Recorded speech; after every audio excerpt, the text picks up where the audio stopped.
సంవత్సర కాలంలోనే రేవంత్ విఫలమయ్యారని, కేసీఆర్నే బెటర్ అనే ప్రచారం నేపథ్యంలో బీజేపీ రేసులో వెనుకపడింది. ఎందుకు ఈటలకి అధ్యక్ష పదవి ఇవ్వడం లేదు అనే చర్చ జరుగుతుంది. ఈటలకి అధ్యక్ష పదవి ఇస్తే పార్టీలో చేరేవారి సంఖ్య పెరుగుతుంది.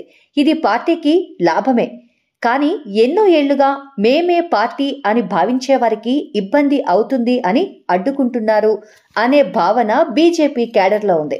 బీజేపీ సీనియర్ నాయకులు ప్రభుత్వంలో ములాఖత్ అయ్యారని, అందుకే గట్టిగా కోట్లాడటం లేదు అనే విమర్శల నేపథ్యంలో ఈటల ఒక్కడే పోరాడుతున్నారు అనే భావన కూడా ఉంది.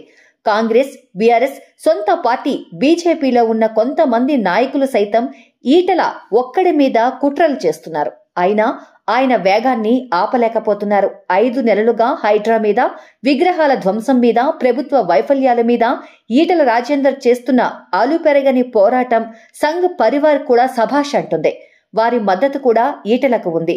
ఇన్ని ఉన్నా ఎందుకు బీజేపీ అధిష్టానం నిర్ణయం తీసుకోవడం లేదు అనేది $1 మిలియన్ ప్రశ్న. ఎవరు అడ్డుకుంటున్నారు అని రాజకీయ అవగాహన ఉన్న సామాన్యులు సైతం ప్రశ్నిస్తున్నారు. బీజేపీ త్వరగా స్పందించకపోతే తెలంగాణలో అధికారం ఇక కలే.